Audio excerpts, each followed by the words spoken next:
नमस्कार दोस्तों, आज की तारीख है 18 दिसंबर 2024 और हम आपके लिए लाए हैं हिमाचल प्रदेश के ताज़ा समाचार। लेकिन पहले एक सवाल, आप हिमाचल के किस खूबसूरत कोने से ये खबरें सुन रहे हैं? नीचे कमेंट करके जरूर बताएं। अब थोड़ी सी गंभीरता के साथ, अगर आप हिमाचल के विकास, पर्यटन और सामाजिक क्षेत्र की हर छोटी बड़ी खबर से अपडेट रहना चाहते हैं, तो हमारे चैनल को सब्सक्राइब करें। जी हाँ, फटाफट सब्सक्राइब का बटन दबाएं और हमारे साथ जुड़े। और हाँ, अपडेट्स के लिए हमें फॉलो करना मत भूलिए। खबरें ताज़ा हो या मजेदार, हम हैं आपके साथ हर कदम। समाचार नंबर 1। मुकेश अग्निहोत्री बोले, बीजेपी की रणनीति गड़बड़ाई, जन आक्रोश रैली को लेकर भी कसा तंज। डिप्टी सीएम मुकेश अग्निहोत्री ने जन आक्रोश रैली को लेकर भाजपा पर तंज कसा। नेता प्रतिपक्ष ने कहा कि मुझे लगता है कि भाजपा की रणनीति गड़बड़ा गई है। भाजपा सदन में काम रोको प्रस्ताव लेकर आई थी। भाजपा ने सोचा था कि सरकार इसको रिजेक्ट कर देगी और हम नारे लगाते हुए बाहर चले जाएंगे। इस तरह से इनके एक पंथ दो काज हो जाएंगे, लेकिन अब आलम यह है कि इनका शरीर तो सदन में है, लेकिन इनकी आत्मा बाहर घूम रही है। इसलिए हमने इन्हें कहा कि आप जाएं और रैली करके आएं। अब तक जो चर्चा हुई है, इसमें कोई खास बात सामने आई नहीं। ये जो बातें कर रहे हैं, ये बातें वह चार्जशीट और प्रश्न के माध्यम से कर चुके हैं। डिप्टी सीएम ने कहा कि जब भी आप कोई आरोप लगाएं, तो वह तथ्यों पर आधारित होने चाहिए। बिना तथ्यों के आरोप लगाना सही नहीं है।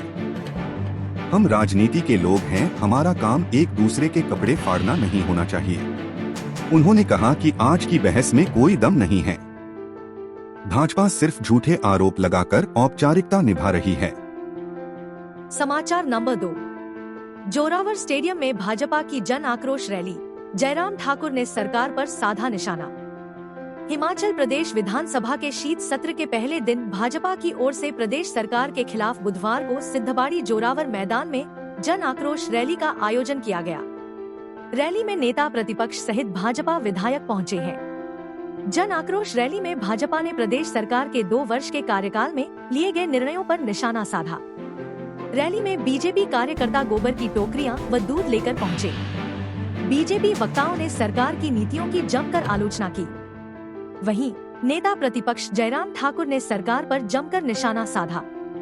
नेता प्रतिपक्ष जयराम ठाकुर ने सरकार के 2 साल के कार्यकाल के जश्न को लेकर भी जोरदार हमला बोला। जयराम ठाकुर ने कहा कि कांग्रेस सरकार के इस 2 साल के कार्यकाल में पूरे हिमाचल में विकास कार्य ठप पड़े हुए हैं। इस सरकार ने भाजपा के कार्यकाल में खोले गए सारे कार्यालयों को बंद कर दिया और अब सरकार इसका जश्न मना रही है। सरकार के पास कर्मचारियों और पेंशनरों को देने के लिए पैसे नहीं हैं, लेकिन सरकार ने जश्न मनाने के लिए 25 करोड़ बिलासपुर के लूणो मैदान में खर्च कर दिए। जयराम ठाकुर ने कहा कि यदि काम के नाम पर कोई चीज होती तो जिक्र करो। लूणो के मैदान में यह सब इकट्ठा हुए तो सिर्फ भाजपा के कोसने के लिए। समाचार number 3। HP assembly session, CM ने मांगे भ्रष्टाचार के सबूत, सदन की कार्यवाही 10 मिनट के लिए स्थगित। तपोवन में आज विधानसभा का सत्र शुरू हो गया है। सदन में प्रश्नकाल शुरू होने की घोषणा होते ही भाजपा के विधायक रणधीर सिंह ने नियम 67 के प्रस्ताव काम रोको पर बात करने की मांग रखी, जिस पर थोड़ी देर गहमा गहमी होने के बाद सीएम सुक्खू ने चर्चा के लिए हामी भर दी, जिस पर प्रश्नकाल को स्थगित कर चर्चा शुरू करने की प्रक्रिया विधानसभा अध्यक्ष ने सहमति प्रदान कर दी। जैसे ही सदन में भ्रष्टाचार व सरकार के 2 साल की व्यवस्था पर चर्चा शुरू हुई तो मुख्यमंत्री सुखविंदर सिंह सुक्खू ने विपक्ष से भ्रष्टाचार के सबूत मांगे। इसी बीच भाजपा विधायक रणधीर शर्मा ने गवर्नर को दिया हुआ ज्ञापन विधानसभा में रखा, लेकिन विधानसभा अध्यक्ष कुलदीप पठानिया ने गवर्नर को दिया ज्ञापन एक्सेप्ट नहीं किया। इसी प्रतिरोध के बीच विधानसभा की कार्यवाही 10 मिनट के लिए स्थगित करनी पड़ी। समाचार नंबर 4। विधानसभा में भ्रष्टाचार पर बीजेपी का काम रोको प्रस्ताव सीएम सुक्खू ने किया स्वीकार, चर्चा शुरू। सदन में प्रश्नकाल शुरू होने की घोषणा होते ही भाजपा के विधायक रणधीर सिंह ने नियम 67 के प्रस्ताव काम रोको पर बात करने की मांग रखी, जिस पर थोड़ी देर गहमागहमी होने के बाद सीएम सुक्खू ने चर्चा के लिए हामी भर दी, जिस पर प्रश्नकाल को स्थगित कर चर्चा शुरू करने की प्रक्रिया विधानसभा अध्यक्ष ने सहमति प्रदान कर दी। प्रस्ताव में भ्रष्टाचार व सरकार के 2 साल की व्यवस्था पर चर्चा शुरू हो गई। समाचार नंबर 5। विंटर सेशन नेवा ऐप के शुभारंभ के बाद विधानसभा की कार्यवाही 10 मिनट के लिए स्थगित। विधानसभा शीतकालीन सत्र के पहले दिन की ई विधान की जगह नए software one nation one application के शुभारंभ के बाद विधानसभा की कार्यवाही 10 मिनट के लिए स्थगित हो गई। विधानसभा अध्यक्ष की उपस्थिति में मुख्यमंत्री सुखविंदर सिंह सुक्खू और नेता प्रतिपक्ष जयराम ठाकुर ने नेवा ऐप का शुभारंभ किया। अब सदन दोबारा शुरू होते ही प्रश्नकाल के साथ शुरुआत होगी। विपक्षी दल भाजपा ने कमरों को प्रस्ताव का नोटिस दे रखा है, उस पर भी तभी स्थिति साफ होगी। समाचार number 6। HP news. Himachal Pradesh high court ने CBI को सौंपी जांच। यह है मामला। हिमाचल प्रदेश हाई कोर्ट ने चिट्टे की तस्करी के झूठे आपराधिक मामले में फंसाने की धमकी देकर जबरन वसूली के आरोपों की जांच CBI को सौंपने के आदेश जारी किए हैं। कार्यवाहक मुख्य न्यायाधीश तरलोक सिंह चौहान और न्यायाधीश सत्येन वैद्य की खंडपीठ ने संज्ञेय अपराधों की तुरंत प्राथमिकी दर्ज न करने पर प्रदेश पुलिस के खिलाफ कड़ी टिप्पणी की है। कोर्ट ने कहा कि पुलिस द्वारा प्रदर्शित आचरण को प्रथम दृष्टया भी निष्पक्ष नहीं कहा जा सकता है। याचिकाकर्ता ने वरिष्ठ पुलिस अधिकारी के खिलाफ आरोप लगाए हैं। प्रार्थी द्वारा दी शिकायत की जांच को CBI को सौंपते हुए कोर्ट ने कहा कि राज्य की कानून को प्रभावी बनाने वाली एजेंसी द्वारा पीड़ित के मौलिक अधिकार का उल्लंघन करने और प्रार्थी के सत्य की खोज के अधिकार को बनाए रखने के लिए यह अदालत प्रदेश के पुलिस महानिदेशक को धारा 385, 120 BIPC के तहत दर्ज FIR संख्या 106/2024 दिनांक 10 जून 2024 की जांच पुलिस अधीक्षक केंद्रीय जांच ब्यूरो शिमला को स्थानांतरित करने का निर्देश देती है। कोर्ट ने CBI को घटना की तुरंत अपराध रिपोर्ट दर्ज करने और उसके बाद जांच को उसके तार्किक अंत तक ले जाने का निर्देश दिया। कोर्ट ने राज्य पुलिस को अपने DGP के माध्यम से 3 दिनों के भीतर CBI को संबंधित मामले का मूल रिकॉर्ड उपलब्ध करवाने का निर्देश भी दिया। कोर्ट ने प्रमुख सचिव गृह को इस मामले के सभी संबंधित पुलिस अधिकारियों के आचरण की जांच करने का भी निर्देश दिया। पुलिस को निष्पक्ष तरीके से काम करना होगा। कोर्ट ने कहा कि इस मामले में चूंकि कोई स्वतंत्र साक्ष्य एकत्र नहीं किया था, इसलिए पुलिस के आचरण को स्वीकार नहीं किया जा सकता है। कानून के शासन द्वारा शासित प्रणाली में कोई भी कानून से ऊपर नहीं है। पुलिस सभी परिकल्पनाओं को खारिज करने के लिए जांच करने में दिखाई गई अनिच्छा, विशेष रूप से याचिकाकर्ता द्वारा बताए एंगल, पक्षपातपूर्ण जांच के अभाव का अनुमान लगाने को पर्याप्त है। FIR दर्ज करने में देरी को भी संदेह के बिना नहीं देखा जा सकता है। JOA लाइब्रेरी भर्ती पर सुनवाई 26 दिसंबर तक टली। शिमला। JOA लाइब्रेरी के 767 सृजित पदों को भरने के लिए हिमाचल हाई कोर्ट में चल रहे मामले में सुनवाई 26 दिसंबर तक टल गई है। कोर्ट में सुनवाई के दौरान डिप्टी एडवोकेट जनरल ने इस भर्ती को लेकर सरकार से निर्देश लेने हेतु अतिरिक्त समय मांगा। इसके बाद हाई कोर्ट ने अब 26 दिसंबर को इस मामले को सुनवाई के लिए लगाया है। कोर्ट में सुनवाई के दौरान बताया गया कि शिक्षा विभाग में जूनियर ऑफिस असिस्टेंट लाइब्रेरी के 400 पद भरने को लेकर पहले ही वित्त विभाग से मंजूरी मिली हुई है। इस भर्ती में रिकॉर्ड यह कहता है कि स्कूलों में 767 पद खाली चल रहे हैं। शिक्षा विभाग ने कोर्ट में तर्क दिया कि इन पदों को भरने के लिए पहले विभाग रिस्ट्रक्चरिंग करेगा, उसके बाद यह तय होगा कि किस स्कूल में इस पद को भरने की जरूरत है। दूसरी तरफ हिमाचल मंत्रिमंडल की बैठक में उर्दू भाषा के 14 और पंजाबी के 17 पद भरने की मंजूरी दे दी है। यह भर्ती अनुबंध आधार पर होगी और राज्य चयन आयोग के माध्यम से की जाएगी। समाचार नंबर 7। PMGSY प्रधानमंत्री ग्राम सड़क योजना की टाइमलाइन खत्म, इस कारण आगे नहीं बढ़ पा रहे प्रोजेक्ट। प्रधानमंत्री ग्राम सड़क योजना के चौथे चरण को तय सर्वे की टाइमलाइन खत्म हो गई है। केंद्र सरकार ने नवंबर महीने में सभी राज्यों को सर्वे पूरा कर इसकी रिपोर्ट केंद्रीय ग्रामीण विकास मंत्रालय को भेजने के निर्देश दिए थे, लेकिन केंद्र सरकार की तरफ से अभी तक हिमाचल को कोई नई गाइडलाइन नहीं मिली है। केंद्रीय ग्रामीण विकास मंत्रालय ने जनजातीय इलाकों को पहली बार सड़क से जोड़ने की तैयारी इस परियोजना में की है। राज्यों को सड़क से वंचित गांवों की ग्राम सड़क सर्वे ऐप से डिजिटल मैपिंग करनी थी। हिमाचल में PWD ने सर्वे की प्रक्रिया को सबसे पहले शुरू किया था और ज्यादातर हिस्से में सर्वेक्षण प्रक्रिया को पूरा कर लिया, लेकिन ग्रामीण विकास मंत्रालय से गाइडलाइन न आने की वजह से अब प्रोजेक्ट आगे नहीं बढ़ पा रहा है। अभी तक केंद्र की ओर से एक भी टेंडर जारी नहीं किया गया है। जबकि हिमाचल को इस प्रोजेक्ट में करीब 4000 करोड़ रुपए मिलने की उम्मीद है। पीडब्ल्यूडी मंत्री विक्रमादित्य सिंह ने इस संबंध में केंद्रीय ग्रामीण विकास मंत्री शिवराज सिंह चौहान से मुलाकात कर पीएमजीएसवाई को जल्द लागू करने पर जोर देने की बात कही है। पीएमजीएसवाई की तैयारियां तेज। पीडब्ल्यूडी प्रमुख अभियंता एनपी सिंह का कहना है कि केंद्र सरकार से लगातार संपर्क साधा जा रहा है। पीडब्ल्यूडी की तरफ से सभी तैयारियां पूरी की जा चुकी हैं। पीएमजीएसवाई को लेकर अधिकारियों को भी समय समय पर आवश्यक दिशा निर्देश दिए जा रहे हैं। ग्रामीण विकास मंत्रालय ने समूचे भारत में अभी तक पीएमजीएसवाई को लेकर कोई नए आदेश जारी नहीं किए हैं। जैसे ही राज्यों के लिए गाइडलाइन तय हो जाएंगी, काम तेजी के साथ आगे बढ़ेगा। अब अप्रैल तक शुरू होंगे काम। गौरतलब है कि हिमाचल में पीडब्ल्यूडी ने सड़क के बगैर 700 गांव और बस्तियों की पहचान की है। इनमें से जनजातीय क्षेत्र में सर्वेक्षण प्रक्रिया को पूरा कर लिया गया है। विभाग के पास डाटा गाइडलाइन तय होने के बाद ऐप के माध्यम से केंद्र सरकार तक पहुंचेगा। केंद्र सरकार ने पहाड़ी राज्यों में 250 तक की आबादी वाले ग्रामीण इलाकों को सड़क से जोड़ने का फैसला किया है। हिमाचल में पीएमजीएसवाई के नए प्रोजेक्ट पर जनवरी में मुहर लगती है, तो यहां जनजातीय क्षेत्रों में बर्फबारी की वजह से परियोजना से जुड़े काम अप्रैल माह से पहले शुरू नहीं हो पाएंगे। समाचार नंबर 8। विंटर सेशन, धर्मशाला पहुंची सरकार, सत्ता पक्ष विपक्ष आर पार को तैयार। हिमाचल प्रदेश की 14वीं विधानसभा का 7वां सत्र बुधवार से धर्मशाला के तपोवन स्थित विधानसभा परिसर में होगा। शीतकालीन सत्र के लिए प्रदेश सरकार और विपक्ष के विधायक भी धर्मशाला पहुंच चुके हैं। नेता प्रतिपक्ष तो सोमवार को ही धर्मशाला पहुंच गए थे, जबकि सीएम बुधवार शाम को धर्मशाला पहुंचे। मंगलवार देर शाम को दोनों दलों ने विधायकों ने बैठक कर बुधवार को होने वाले सत्र के लिए अपनी अपनी रणनीति बना ली है। गौर हो कि इस बार विधानसभा का शीतकालीन सत्र सिर्फ 4 दिन ही होगा। पहले ही दिन भाजपा जन आक्रोश रैली करने का ऐलान कर चुकी है। इसी के तहत 18 दिसंबर को जोरावर स्टेडियम में भाजपा प्रदेश सरकार को घेरने का प्रयास करेगी। भाजपा का आरोप है कि कांग्रेस ने सत्ता संभालने के बाद जन विरोधी निर्णय लिए हैं, जबकि चुनावी गारंटियों को पूरा करने में कांग्रेस पूरी तरह से नाकाम रही है।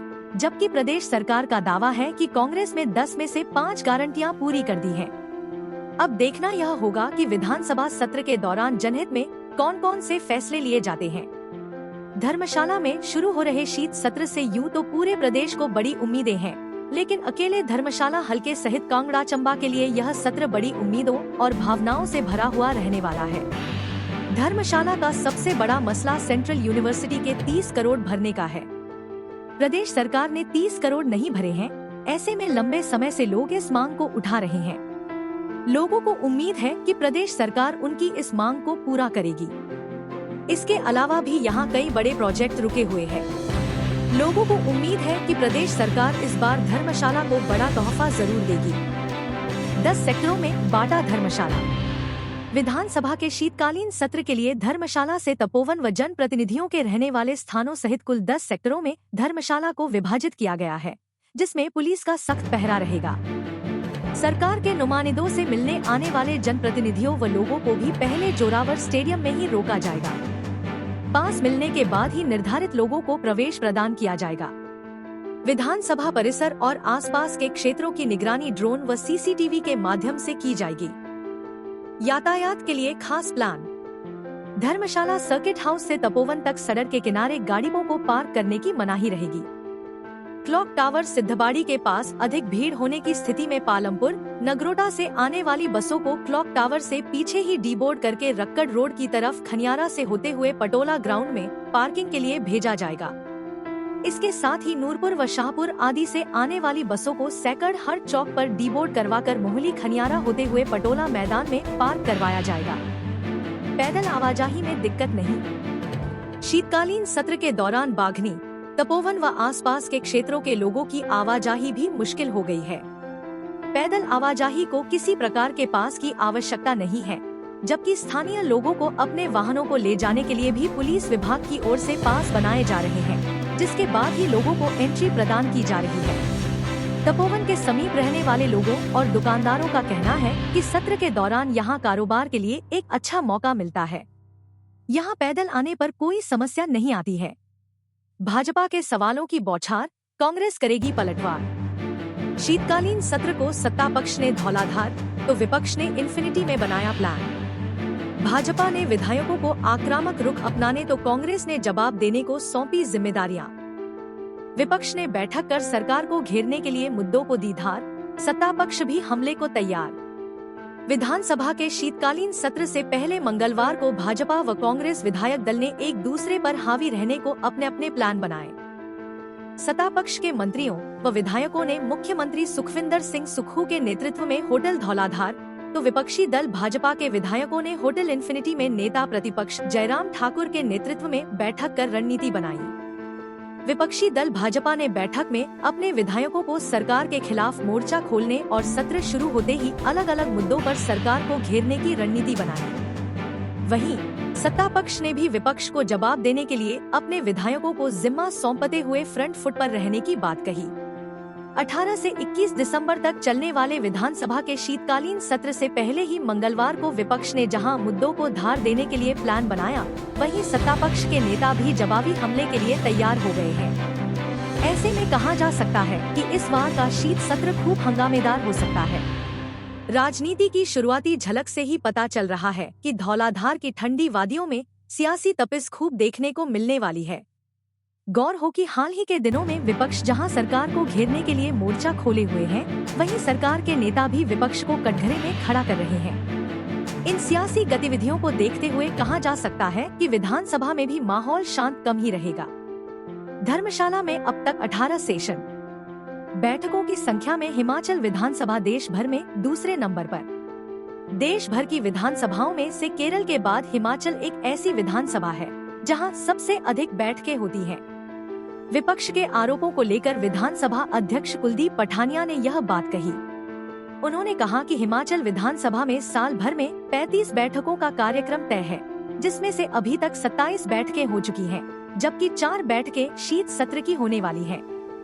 यानी इस साल 35 में से 31 बैठकें पूरी हो पाएंगी। उन्होंने बताया कि साल में 35 बैठकों का कार्यक्रम रहता है, लेकिन इनको कम या बढ़ाने का अधिकार सरकार के पास रहता है। उन्होंने बताया कि देश भर में सभी विधानसभाओं के मुकाबले पहले स्थान पर केरल एक ऐसा राज्य है जहां सबसे अधिक बैठकें होती हैं। वहीं हिमाचल दूसरे स्थान पर है जहां सबसे अधिक बैठकें होती हैं। अब शीतकालीन सत्र धर्मशाला में होने जा रहा है। कब, कितनी बैठकें? विधानसभा के पिछले सत्रों की बात करें तो वर्ष 2017 में सिर्फ 23 बैठकें ही हो पाई थी। इसके अलावा वर्ष 2018 में सबसे अधिक 34, 2019 में 23, 2020 में 25, 2021 में 31, 2022 में 20, 2023 में 31 तथा 2024 में अब तक 27 बैठकें हो चुकी हैं। पहला सत्र कॉलेज भवन में। धर्मशाला में शीतकालीन सत्रों के इतिहास की बात करें तो अब तक यहाँ कुल 18 सत्र हो चुके हैं। इनमें से सबसे पहला सत्र धर्मशाला कॉलेज के प्रयास भवन में हुआ था, जबकि इसके बाद 17 सत्र अभी तक तपोवन स्थित विधानसभा में निर्मित नए भवन में हो चुके हैं। समाचार नंबर 9। शीत सत्र के पहले ही दिन लगेगा व्यवस्था परिवर्तन का चौका। धर्मशाला के तपोवन में बुधवार से शुरू हो रहे विधानसभा के शीतकालीन सत्र के पहले ही दिन व्यवस्था परिवर्तन का चौका लगने वाला है। विंटर सेशन में मुख्यमंत्री सुखविंदर सिंह सुक्खू एक साथ 4 नए विधेयक लाने जा रहे हैं। इन्हें सत्र के पहले दिन ही सदन में रखा जा रहा है। मुख्यमंत्री सदन में हिमाचल प्रदेश सरकारी कर्मचारियों की भर्ती और सेवा शर्तें विधेयक 2024 लाने वाले हैं। इसके जरिए अब सिर्फ रेगुलर कर्मचारी ही भर्ती नियमों के दायरे में होंगे। इस नए कानून के जरिए राज्य सरकार पब्लिक सर्वेंट की भर्ती और सेवा शर्तों के अलावा संबंधित विषयों को रेगुलेट करने की व्यवस्था करेगी। इसके बाकी प्रावधान बुधवार को सदन में ड्राफ्ट रखने पर सार्वजनिक होंगे। राज्य सरकार हिमाचल प्रदेश पुलिस एक्ट में भी संशोधन करने जा रही है। इसके लिए हिमाचल प्रदेश पुलिस संशोधन विधेयक 2024 लाया जा रहा है। इसमें मुख्यतः 3 बदलाव किए जा रहे हैं। पुलिस एक्ट में पहला बदलाव यह है कि अब पब्लिक सर्वेंट की अरेस्ट के लिए राज्य सरकार से अनुमति लेना जरूरी होगा। एक बदलाव यह भी होगा कि पुलिस कांस्टेबल की भर्ती अब स्टेट कैडर में ही मानी जाएगी। अभी तक कांस्टेबल भर्ती एसपी के स्तर पर होती है और रेंज के आधार पर प्रक्रिया पूरी की जाती है। तीसरा महत्वपूर्ण बदलाव यह है कि पुलिस कंप्लेंट अथॉरिटी में अब सेशन जज से अधीनस्थ अदालतों से भी नियुक्ति हो सकेगी। इस बारे में कोर्ट ने भी पहले से आदेश कर रखे हैं। राज्य सरकार लैंड सीलिंग एक्ट के अलावा पंचायती राज एक्ट में भी बदलाव करने जा रही है। पंचायती राज एवं ग्रामीण विकास मंत्री अनिरुद्ध सिंह हिमाचल प्रदेश पंचायती राज संशोधन विधेयक 2024 सदन में रख रहे हैं। इसके माध्यम से नए जिला परिषद और बीडीसी वार्ड को लेकर मुख्यमंत्री द्वारा हाल ही में की गई घोषणाओं को लागू किया जाएगा। सरकार गांव के द्वार के तहत मुख्यमंत्री ने डोडरा द्वार दौरे के दौरान नया जिला परिषद वार्ड बनाने को कहा था। चौपाल के कुकवी के लिए भी इसी तरह की घोषणा हो रखी है। पंचायती राज चुनाव भी आगे आने हैं, इसलिए एक्ट में बाकी संशोधन पर भी नजर रहेगी। लैंड सीलिंग एक्ट पर विरोध के बाद भी आगे बढ़ी सरकार। राधा स्वामी सत्संग ब्यास के भोटा अस्पताल के विवाद के बाद लैंड सीलिंग एक्ट में बदलाव करने को लेकर राज्य मंत्रिमंडल में सहमति नहीं थी। उसके बावजूद राज्य सरकार इस संशोधन पर आगे बढ़ी है। मुख्यमंत्री ने यह फाइल सर्कुलेशन के माध्यम से क्लियर करवाई है। अब राजस्व मंत्री जगत सिंह नेगी हिमाचल प्रदेश भू जोत अधिकतम सीमा संशोधन विधेयक 2024 सदन में रखने जा रहे हैं। इस संशोधन से इस संस्था को वह राहत दी जा रही है जो बोनाफाइड हिमाचलियों को भी नहीं है। इसलिए सदन के भीतर चर्चा के दौरान इस बिल पर विपक्ष की अप्रोच पर भी नजर रहेगी। अब तक विपक्षी दल ने भी इस मुद्दे को इग्नोर किया है। सदन से पारित होने के बावजूद यह बिल भारत सरकार की अनुमति को जाएगा। हम अपने राज्य के विकास में योगदान देने में गर्व महसूस करते हैं और हमें उम्मीद है आने वाले दिनों में हमें और भी अच्छी खबरें मिलेंगी। इन खबरों को अधिक लोगों तक पहुंचने के लिए कृपया हमारा कंटेंट शेयर करें, साथ ही हमारे चैनल को सब्सक्राइब करें और अपडेट के लिए हमें फॉलो करें। अपने विचारों को कमेंट में शेयर करना ना भूलें। आपका सहयोग हमें और भी बेहतर काम करने में मदद करेगा। धन्यवाद।